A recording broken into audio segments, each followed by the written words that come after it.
How long does it take an ice rink to pay for itself? Let us actually build one and find out. You want a single sheet of ice, the standard hockey size, 200 feet by 85. Land, a building over it, a concrete slab with miles of pipe buried inside, and the machine that matters most, a refrigeration plant powerful enough to freeze that whole floor and hold it solid. All in, several $1 million, and the chiller alone can run hundreds of thousands.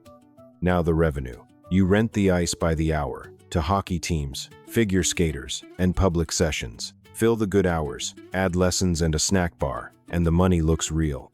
So far, a normal building that happens to be cold. It is not a normal building, because there is one line on the ledger that runs 24 hours a day, 365 days a year, whether a single skater shows up or not.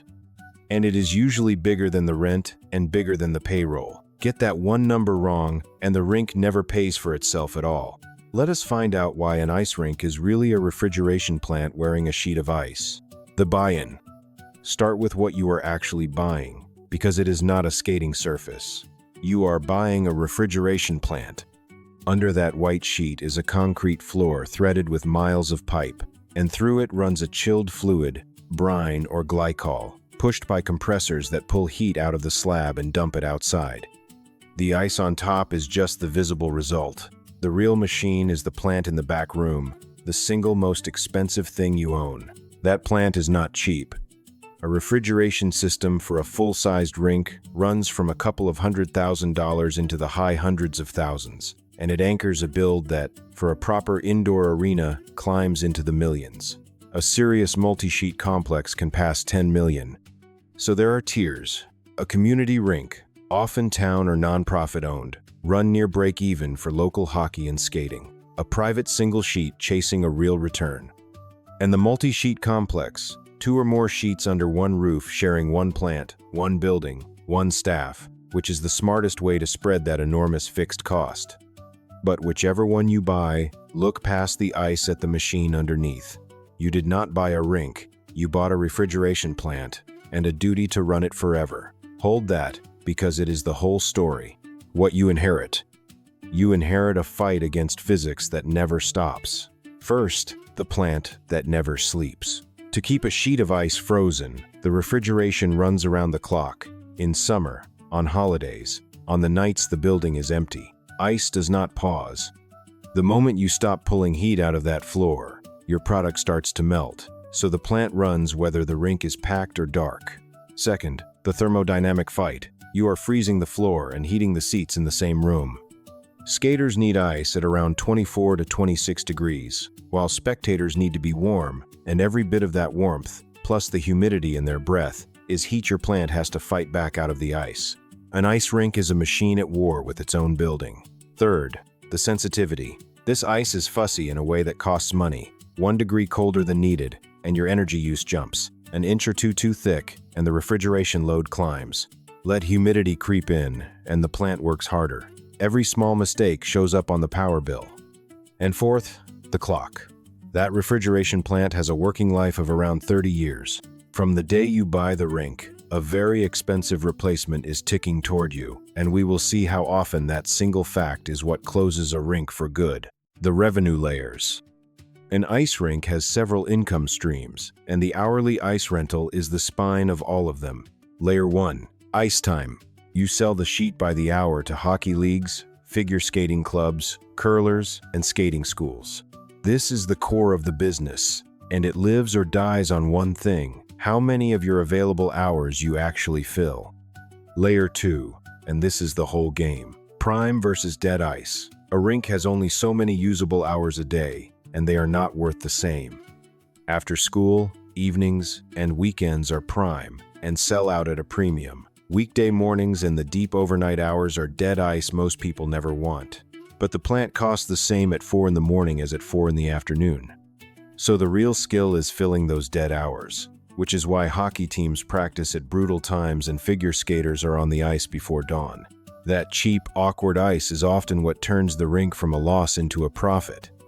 Layer 3. Programs and lessons. Learn to skate classes, hockey development, figure skating coaching. These are high margin, they run in the daytime and weekend slots, and they turn raw ice time into far more valuable instruction. Layer 4. The building around the ice, a pro shop selling skates and, above all, skate sharpening, a small recurring service with excellent margins, public skating and rentals, a snack bar, parties and group events, reserved and bundled. Stack it together and the pattern is clear. Ice time fills the sheet, the dead hours decide the profit, and the lessons, the sharpening, and the snacks, stack margin on top. Section. Listen to that again. Here is the number worth stopping on.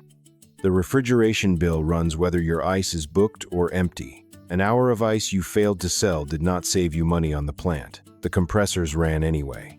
That unsold hour is pure loss, energy spent to freeze a sheet that earned nothing. Listen to that again.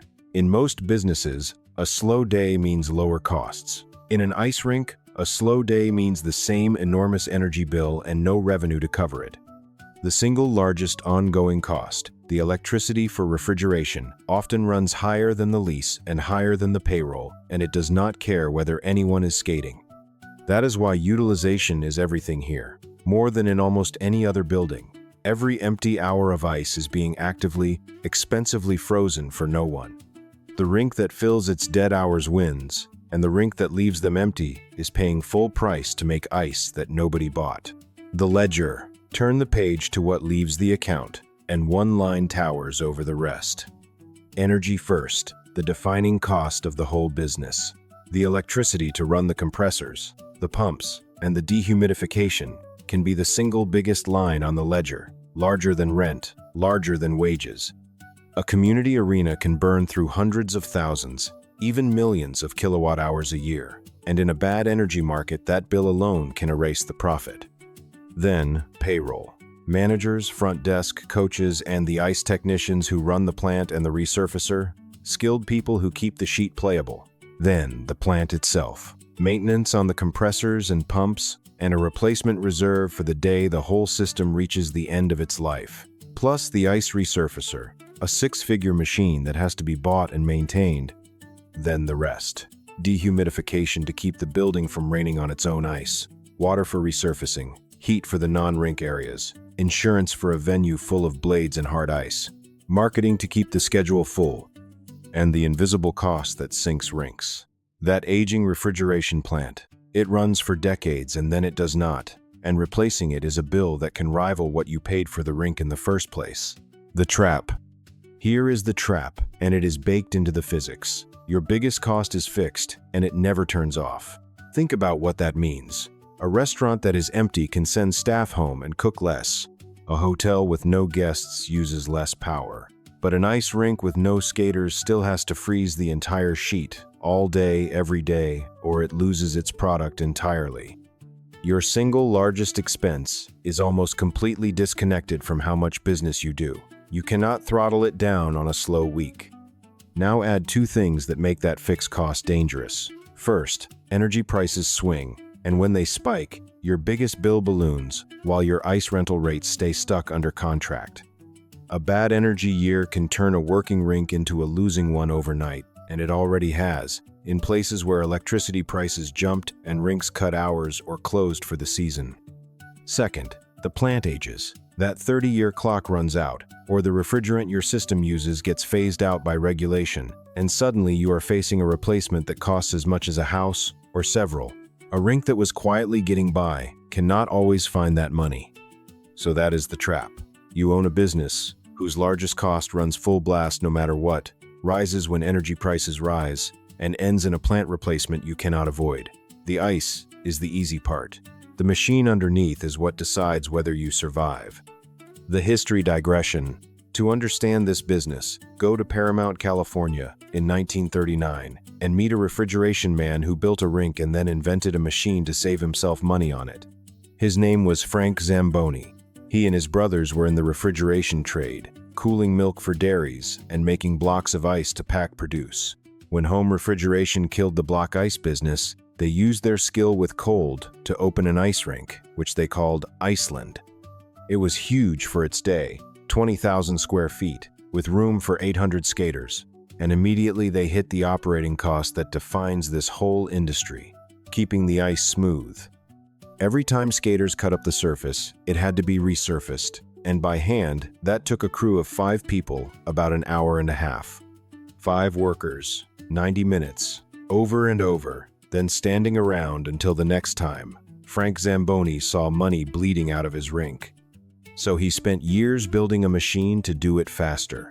By 1949, his contraption, cobbled together from war surplus parts, could resurface his entire rink in about 10 minutes instead of 90. He had invented the ice resurfacer, the machine the whole world now calls a Zamboni. Read what actually happened. A man built a rink, discovered the real challenge was the relentless cost of maintaining the ice, and the machine he built to attack that cost became far more famous than the rink itself. The fight against the cost of the ice was so central it created a household name, the death spiral. So watch how an ice rink actually dies, because it usually comes from the plant, not the crowd. A refrigeration plant lasts around 30 years. Many rinks were built in past skating and hockey booms, which means a huge number of them are now old, running on original systems installed decades ago. And 2 clocks are running out at once. The first is simple age. Compressors and pipes wear out, and a failing plant costs more to run and threatens to die completely. The second is regulation. Older systems use refrigerants that are being phased out by law, so even a working plant can be forced into a costly conversion or replacement. Put a real number on it. One community arena, on its original cooling system from the 1980s, faced a reconstruction of around $850,000 for a new plant. A near $1 million bill, landing on a rink already running thin after its giant energy costs. Now layer on energy. When electricity prices spiked in recent years, rinks that were already tight saw their single largest cost balloon, and some cut their hours or shut the ice down entirely, unable to afford to keep freezing it. Notice what kills these rinks. Not empty stands. It is the machine underneath. The plant ages out, or the power bill spikes, and a business with a huge fixed cost and thin margins cannot absorb a near $1 million replacement or a doubled energy bill. The ice goes dark, and very often, it never comes back. The survivors. So who survives, and how? The winners all fight the same enemy, the energy bill. 1, and the biggest. They capture their own waste heat. A refrigeration plant throws off enormous heat, and the smartest rinks recover it to warm the building, heat the water, and melt the shaved ice, instead of buying that heat twice. One arena that installed a serious heat recovery system cut its energy costs by around $175,000 a year. Heat recovery is the single most powerful move a rink owner can make. 2, they chase efficiency everywhere. A white floor to reflect heat, ice kept as warm and thin as play allows, efficient pumps and controls, better lighting that throws less heat onto the ice, and tight humidity control. Each one shaves the giant power bill, and together they decide whether the rink lives.